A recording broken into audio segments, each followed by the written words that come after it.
Well, hello there, health coaches. I am so pleased to be bringing you this show today, not only because we're broaching the subject of retreats, which we've never done that before. We've never talked about retreats on all the years that I've been doing this show. Not only that, but you know what, man, we had this huge storm on Saturday and it knocked a tree over, like completely upside down on my street. It was dangling off the electrical wires, and I was out with no power for like 2 or 3 days. Luckily, my kids were with their dad this week. It all worked out. I spent time at my boyfriend's house, but now we are back up and running, so the podcast can go on. I wasn't so sure there for a minute. So happily, we are back. We are plugged in. I'm also thrilled because about the whole power situation being resolved, because so many of you took me up on my offer last week and you asked for our Healthy Profit University blueprint. So we've had lots and lots of interest in that. I want to make it even easier for you. So if you're looking to add more clients to your practice in the next 90 days, all you have to do is go to healthcoachpower.com/text. And from there, you can text us. How easy is that? You can text us 90 days and we'll be able to get back to you much faster that way. If you're outside the US, not going to work, but you can find me on Health Coach Power Community on Instagram at Health Coach Power Community. And same thing, just DM the words 90 days and we'll send our blueprint over to you free of charge. But for today, I am psyched to have a conversation about health coaches holding retreats. So if, again, you're here live with us as we record the episode, please tell us in the chat, have you ever held a retreat? Have you ever thought about holding a retreat? I mean, how cool. And where would you want it to be? My guest today is Amber Hagberg, who helps health coaches, yoga teachers, and other multi-passionate wellness entrepreneurs run and sell out retreats around the world. Now, I admit, Amber, I know nothing about this topic. I've never done it. So thank you so much for being here and stepping in where we need some help. Thank you so much for having me today, Michelle. I'm super excited to be connected. And I know our stories are pretty similar in that, and except she's like, nope, retreats, nope, not for me. I'm like, oh, this is my jam. I'm so excited to come on, be on your show and share all things retreats. Perfect.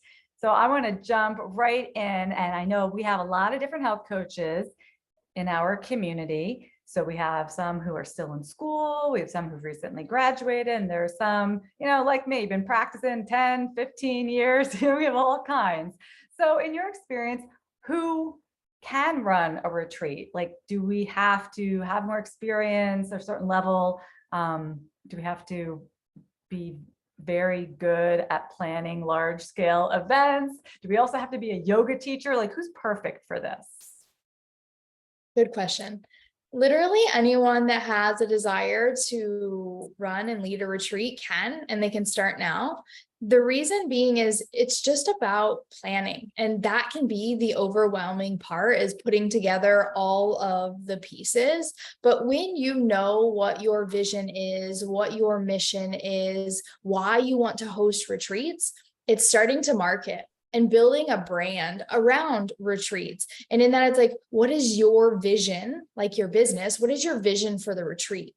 What are you setting out to do? Getting really clear on why you're doing a retreat, because that helps you to design what is the retreat? What is the retreat going to be about? And being a multi-passionate, I started doing yoga teacher trainings and yoga retreats fresh out of my yoga teacher training. And so I was like, oh my gosh, deer in headlights, how do I do this? And it was just figuring out all the pieces. And I spent 10 years really figuring out like how to create a retreat and how to market it and how to sell it out. And it just starts with beginning. You have to learn how to do it, and it's messy in the beginning. So it's like, what's the name of your retreat? Who is your retreat for? When you think about who your retreat is for, you think about the name, because that's what's going to attract someone to come to your retreat of all the thousands of retreats out there. And then when you know like your vision and your mission and what it is that you want to do in your retreat, you know who it is you're talking to. And when you know who it is you're talking to, you can create that language in the marketing to sell the retreat. Because oftentimes people try to sell the retreat by selling the venue, but that's not what makes us move. What makes us move is the transformation of like, what's the end result? which is, I'm sure, something that you're learning with Michelle. It's like, what am I selling? And it's like, sometimes it's the details. We want to know what's included, what's not included, how much, but really it's like, what am I going to get out of this? What's in it for me, right? Like, what is in it for me for your retreat? And no, you don't have to teach yoga. You can collaborate and bring on a yoga teacher. You don't have to do yoga retreats at all. You can do fitness. And that's what some of my clients do, is they just teach working out and nutrition and drinking water and being detoxing from the phone, detoxing from being busy, whatever it may be. So getting clear on your vision of why you want to run retreats and who you want to run the retreats for. And then comes the fun part, where and when. And thinking about where and when, you always want to dial it back to who is it for? Because if you're going to market to school teachers, you definitely don't want to do it during the school year. If you want to market to health coaches who work online and they're entrepreneurs and they create their own schedule, like, do you want to take them to Costa Rica in December when it's getting cold and they want to keep working out outside? Like, you have to think about who it's for when you choose the location. And then it comes with like the budgeting and how much are you going to pay and how do you get people to sign up for your retreat before you have to put thousands of dollars down out of pocket. Because retreats aren't like an online space of working with clients or in person where it's like you get to sell it before it happens. So I'm always like, okay, who do you want to market your retreat to? Where do you want to do it? And then get people to say yes before you put thousands of dollars down by creating a wait list, generating curiosity, and having incentive bonuses for people to sign up before you put the deposit down. And that's something that I teach in business mentorship too. It's like, sell the program before it comes, because when you find out who's coming, then you can craft and create it with the person. It's a co-creation in the process. Oh, we talk about that all the time. Yes, yes, yes. But never more important than when you are going to have to put down a good amount of money to reserve a place. I'm impressed that you started doing it right away, because I also was teaching yoga years ago. And the thought of having to pony up a couple $1,000s to put down somewhere. And then I think this has to be the biggest mistake people make. And then you just cross your fingers and hope you can sell spots. Like, is that not like the biggest problem that people run into with retreats? Yeah. So I just got off a client call with a coaching client who's like, she threw thousands of dollars at a retreat center in Bali. No one signed up, no marketing plan. She's got 1 month left. And it's like, ooh.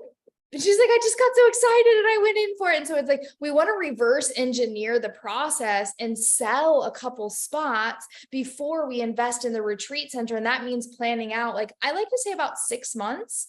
People don't actually start signing up for retreats 4 months before.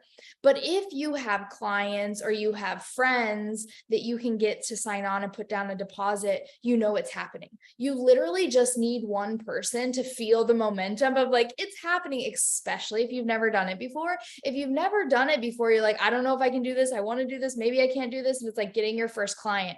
Once you get it, it's like, okay, I'm doing this. I'm actually doing this. And you start to build your confidence over time. But the way in which you get a wait list started is like you build the curiosity, you get people on. Like sometimes you don't even release the details about where and when, but it's like, we're going to do this retreat. We're going to do this thing. And if you want to be the first to know, put down a $500 deposit. And then the first one that you get, you're like, okay, that can be my initiation into a retreat center. And if you are just starting out, it's good to not go for like Yoga Barn in Bali, for example. It's like the biggest retreat center that exists in Bali, Ubud, which means it's one of the most expensive. So you want to start to create relationships, which is what retreats really are, building relationships and networking and marketing with people that get to know, like, and trust you, because this is a bigger investment, usually is a retreat. So you want to know your community and who it is that you're going to be having come there, but it's to build relationships with retreat centers or in Airbnb or in VRBO. Who do you know that runs a VRBO or an Airbnb? Who do you know that's just opening up a retreat center that can't wait to get their first retreat held? Because me being in Costa Rica, I've been here for 8 years now, and there's so many retreat centers, and I meet so many people that are moving here to open up retreat centers. And you're just like, can there really be enough? And so as much as you want to host a retreat, they want you to host a retreat. And so the ball is in your court, because if you have a retreat center, but you don't have retreaters, you got nothing. And so building relationships with people that are just starting their business as you're just starting your business or you're growing your retreat business, that's really important because you can get a better investment price on the retreat center as well. And they're more willing to negotiate with you. Well, that makes a lot of sense. All right. So we know we have to be careful about just spending a lot of money and hoping that somebody signs up for the retreat. It's actually very similar to when we talk about online courses, because even in the online space, you want to sell a course before you spend so many hours and so much money building it and paying for, whatever, a videographer or a member site and all these things. So it's the same exact principle. I never would have thought of this years ago when I was just starting out, though. And I'm sure you've learned a lot along the way. What I'm curious now from your perspective, what are the major benefits of, let's say, a health coach running a retreat? Because I think it sounds cool, like it sounds exciting, but should we be going into this thinking, okay, retreats are going to be a major income stream for me, or this is how I'm going to make a name for myself? Like, what should we be expecting in terms of the impact it can have on our business? Yeah, great question. So with retreats can add such a profit to your business. Not only profit as income, more income revenue and stream, but like you get to travel to new places. You get to grow even deeper with your clients because you can work with people, coaching, online courses, but there's nothing like spending 4 to 6, 10 days with your clients and really getting to understand them, what they struggle with, what they're good at. It's really good to build and deepen relationships with your clients. And then when they come on these life transforming experiences with you, they bring friends. So it grows your business. And they're like, wait, we need to do health coaching with you after this. I need to keep doing this because they see you in action. They see the transformation of working with you. So it grows your online business. It grows your in-person business. It grows your revenue. And it also does marketing for you because when you go on a retreat, you usually bring someone. And then after the retreat, they're going home and they're 10 pounds lighter. This always happens at my retreats. Like, and I don't focus on weight loss, but because they're eating at the same times, they're eating clean, whole foods, surrounded by like-minded people, having a good time, creating the lifestyle of what it means to really be strong and healthy, they lose weight. And they go home and they're like, I'm going to keep this. Are you really? And so that offers you the opportunity that like maybe they just came on retreat. They actually aren't working with you. And so they want to keep working with you. And I host retreats with a chef who's a nutritionist, and she gets 60% of my clients to go with her afterwards, whether it's through their product line and buying things through her company and her, I'm not sure what you call it. I'm sure you know what it is, but there's a certain product line that she buys them supplements and she sends them the medicine and she gets an affiliate link for that. Mm-hmm. But also like you can make $10,000-$20 running one retreat if you budget it correctly. So there's so many benefits to retreats outside of like, you get to travel and take a week off and go to Costa Rica or wherever it is that you want to go. It's great for people that love to travel. Of course. I mean, I've had like such transformational experiences going on retreats, and like the one that, oh my, like I went on this 10-day retreat to Thailand, came home and got divorced. It was just a life-changing thing. So I think whenever we think retreats, wellness retreats, we're thinking Bali, Thailand, far away, somewhere probably expensive. It's a big deal. It's long. And that's one style of retreat. But could you describe maybe one or two other styles of retreats that don't sound quite as daunting? Yeah. So for example, like in Bali, they have 1-day detox retreats. Some of my clients that I work with, they have like a 3-day weekend workshop on self-love or nutrition or fitness. And it's deepening their practice of whatever it is they do with their clients, but in like an immersion. So rather than us doing like 4 calls over an entire month, it's like, hey, let's spend 6 days together. And these are the pillars. These are what you're going to learn about. This is going to shift. And then we're going to create the next month for you. And a lot of times, if you've never ran a retreat before, many of my clients, they start with 1-day retreats and 3-day retreats. They start to build brand awareness around leading retreats. They get the experience, planning, logistics, organization, emails, what to bring, what not to bring, what happens if something comes up inside of a retreat. Because when you're working with your clients and it's one-on-one, there isn't so much trigger and activation. But if you come into a group setting, if you've ever gone to a yoga teacher trainer, you've ever gone through a transformational experience, there can be friction. And in that friction is an opportunity to grow. So what happens in conflict? How do you solve that? That can happen in a weekend. You get to learn a lot in a shorter period of time. And people are going to be like, oh yeah, I'll go to your weekend workshop 40 minutes away. And then that's preparing them to spend a bigger investment to travel to Bali or Thailand. And when we think about international, I just looked it up for my client that I was coaching right now. It's $1,700 to fly to Bali plus the investment of her retreat. We have to plan in advance. And that has to be part of the marketing aspect of it, is like, this is travel. You're going to fly first class. You're going to get your food served to you. You're going to hang out on the plane. You're going to read books. You're going to listen to podcasts, or you're going to sleep. And when you arrive to the Dubai airport, you're going to experience the culture. Whereas if you're just selling this retreat and it's over the weekend, there's not so much logistics. There's not so much marketing and selling because it's just the weekend. Let's go spend a weekend together and dive into XYZ, XYZ being your pillars, your process, your philosophy in business. Okay, I like that. So it can be a one-day thing, a weekend thing. It can be local. It could be, what about online as an option? COVID-19, I hosted my first at-home retreat, stay-at-home retreat. My teacher training and my online, my teacher training and my in-person business got shut down. No more retreats. And I was like, okay, I'm going to host it at home. And actually, it's a great place to build community and connection there too, because of the Zoom room. You can do breakout rooms in the Zoom room. You can do group sharing in the Zoom room. You can do coaching in the Zoom room. And it's a great way for people to unplug. And it's what a lot of people are doing now, because there isn't an overhead.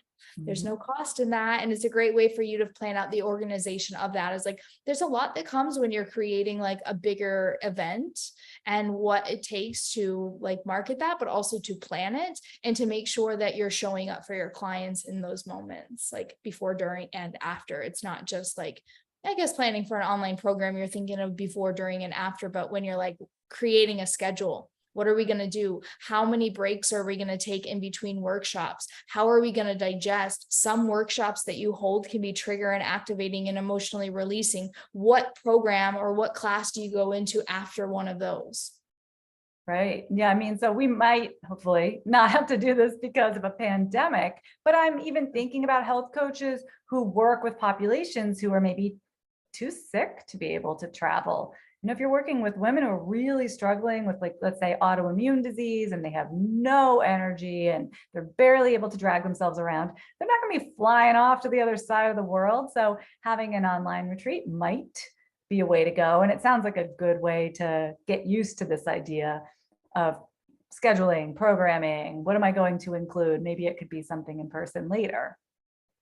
Yeah. And I think what you brought to me is just the idea of like, when you're going to do an in-person retreat, I mean, not in person, but an online retreat, it can be like a routine and a regimen that you're walking them through of what they can do on their own every single day, like how to food prep and how to put it into the refrigerator so that it doesn't get like gross really quickly. And you take them through an entire day of like what you would do for an entire month, condensed into a shorter period of time for you and your client. Right, right. There's something very palatable about that. Someone says, oh, I'm just going to, like, you know, we love to just dig in and do it all at once. Clients are always very gung ho in the beginning. So what if you actually did that with them, and then you're charging a good amount of money and it's all happening in just that 1 week? Interesting. Ideas are percolating in my head. I can see they're percolating in yours, and I'm sure everybody listening. So, all right, we talked about the mistake of paying the money too soon, hoping people sign up later. What, like maybe one or two other mistakes that you see coaches or yoga teachers making when they decide to hold a retreat? I think sometimes, well, I had mentioned before the idea of selling the place rather than the experience, but also not doing research beforehand as far as like where you're going to host the retreat. And what I mean by that is like, If you're going to go somewhere that you've never been before, there's a lot of research that you need to do to make sure that you know how to hold your clients in the experience from getting point A to point B, but then also knowing the lay of the land and what's happening at the retreat center, sharing with them what's included and what's not included, because oftentimes they don't share. And I've been at a retreat where it's like, you thought everything was included and you arrive and they're starting to charge you for things. And you're like, oh, I didn't realize. Getting really clear on what's included and what's not included and how to get to and from the retreat center, doing your research about places that you've never been to. You can also host retreats at places that you've been to, which is easier because you're not needing to do as much research. But when you don't, you get to grow along with them and it's an experience, but that just means more planning in advance. And so making sure that you have it clear on your sales page and when you're talking to your clients, what's included and what's not included. And then also having a contract. This is so important. And I know, like, working with a lot of yoga teachers and heart-centered entrepreneurs, it's like, oh, they want a refund and they don't want to come. And it's like, you've already paid all the deposit up front and they are starting to get cold feet at the end and you didn't have them sign a contract. And now you need to pay back thousands of dollars, which can be a sticky situation when we're here to show up and serve. But business is business. And you can make exceptions, like if someone's grandfather dies or someone breaks their legs, but to have a contract that says in writing, like, what is the contract? When is the deposit due? If the full payment isn't made on time, is there a penalty? Is there a late fee charge? If I want to transfer it to another retreat, is that accepted? Can I have a full refund a month before it happens? Can I have a full refund if I don't make it? Like, these things need to be clear and in writing. Otherwise, you're going to be really sad when someone gets cold feet up front or 5 people get cold feet and they didn't sign something. So contract up first. I think really, like, the big picture is like planning and logistics beforehand so that you can enjoy the retreat while you're there. Because with retreats, yes, it's a really nice cash injection. You do get to make good money, but like, there's a lot that goes into it. And that's why you get compensated well, is everything that happens before, everything that's happening during. You're holding space, you're creating, you're crafting it. And then afterwards, what's integration? And this is one piece that people miss often, is they don't have a what's next after the retreat. And so they're leaving that opportunity to grow with their clients to the next level by not having a program or something in line for at the end that they sell them into. It's like invitation. Do you want to keep this as an experience that you once had, or do you want this to be the moment of the catalyst? Like you said, I went home and I got divorced. When you go home and you make those changes, do you want me in your back pocket by joining this course, this program, this offer that I have for you? And that all comes with planning from the very beginning, because when you're planning from the beginning, you're talking about the offer, the entire retreat, and not just on the last day. It's like you've planted the seed from day one all the way to the very end, so they know what's coming. Yeah, so smart. I'm sure you can double the amount that you're earning from the retreat by having a strategically planned offer at the end. Yeah. Yes, because it's a lot of work. I mean, this is not passive income. This is the opposite of passive income. You were doing the work, you were showing up in real time, you were flying, you were having jet lag with everybody else or whatever it requires. So you want to definitely make the most of it. I love all of these sort of advanced tips that we certainly wouldn't have thought of, doing it on our own or the first time around. So tell us, how do you work with wellness and multi-passionate entrepreneurs to get a retreat up and running? Yeah, I definitely knew the reason I created this course or this offer, or how I accidentally became a retreat coach, is I tried it all on for many years of just like throwing spaghetti at the wall and trying to do it. So what I've done basically is like share my last decade of experience of what it takes to create the retreat. Together we can plan the name your retreat, choose where the location is, design the numbers, like how much do you need to break even? How much do you need to make a little extra money? How many people is bare minimum? When do you cancel it? When do you call it off? When do you transfer it? And we put all those logistics together. And then we do the marketing aspect. Marketing a retreat is just a little bit different than marketing your online program because it is a deeper investment in time, money, energy, resources. And so we create and craft a unique plan for you on how you can sell your retreat. And something that I like to do is like selling the retreat in a package. So you go through a program and then you end into the retreat, or the retreat begins the program, vice versa, depending on where you're at in your business. And then we look at how to create and craft upsells together. I just like to be the person that like holds your hand and answers all the questions for you to create contracts, to organize your thoughts, to organize your plans, and really be able to make it cohesive for you, where it's just like, okay, I created my retreat and there's not so much stress and overwhelm, because I know that's what I needed when I was going for it. Is just like, retreats aren't passive income. It's someone that has a desire to grow deeper with their clients and invest a lot more time, energy, and resources into this experience because it's a dream of yours. Maybe it's a dream to travel. Maybe it's a dream to go deeper and get to know your clients. Maybe you just want to make a little extra revenue and having that additional revenue stream in your business. But for me, it's like create, launch, sell your retreat with me. Sounds amazing. And I know that anyone who's doing this for the first time is going to really want some hand-holding, going to really want someone to turn to when the unexpected happens. And then that, you could say, oh no, I did expect this. You should expect this. This happens every time. And here's how you handle it. That's just the benefit of experience. We always need a mentor ahead of us. So where can our listeners go to learn more about you and about all that you offer? Yeah, thanks, Michelle. And something I'll just add to that piece of like, it doesn't matter if you've done retreat for years or you're just starting, there's this energy and frequency that you have to hold before someone signs up. Or as it's getting closer, you only have 1 month left and you don't have the number of people. It's like, there is just this, I'm going all in mindset, energy, action to hold that. And that's what I like to do with my clients. Is like my client right now, she's getting ready to go to Bali and she's like, I only have 6 weeks. And I'm like, yeah, and you could totally sell out and get just one person each week. And yeah, that for me is just like making your heart feel at ease.